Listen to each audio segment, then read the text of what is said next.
The European Parliament has awarded a top human rights prize to two Yazidi women who were held by Daesh. The Sakharov Prize went to Nadia Murad and Lamia Bashar. Daesh had turned them into sex slaves. They escaped and are now using their story to raise awareness about the women who are still prisoners of Daesh.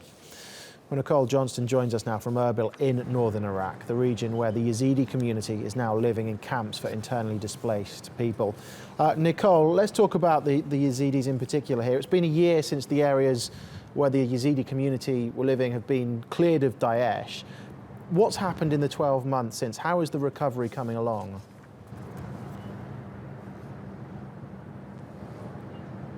Well, there isn't really a lot of good news to report. I was in that area a few months ago in the town of Sinjar, where all of those Yazidis are from, and the outlying villages, and nothing had really changed.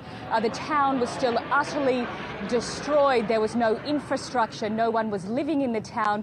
There was a Peshmerga front line just outside of the town where they were still fending off the occasional attack by Daesh. Daesh was some 20 kilometres away from Sinjar, and all of those Yazidi communities were living on top of Sinjar mountain, as well as in camps across northern Iraq. But perhaps the most desperate scenes were on that mountain top. It's a barren mountain. There's no running water.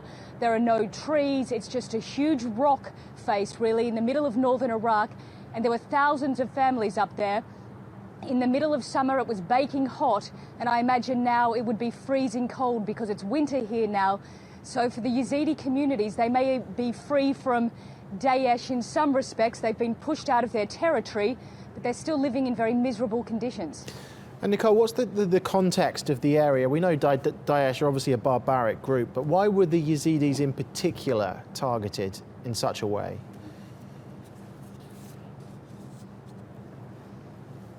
That's right. The Yazidis have received a particularly hard time from Daesh, and that's because Daesh regards them as not being people of the book, so to speak. They're not Muslim, Jewish or Christian.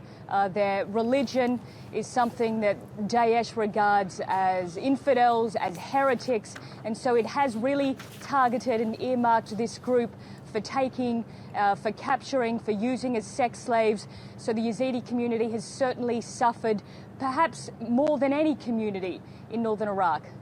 Okay, Nicole, thank you.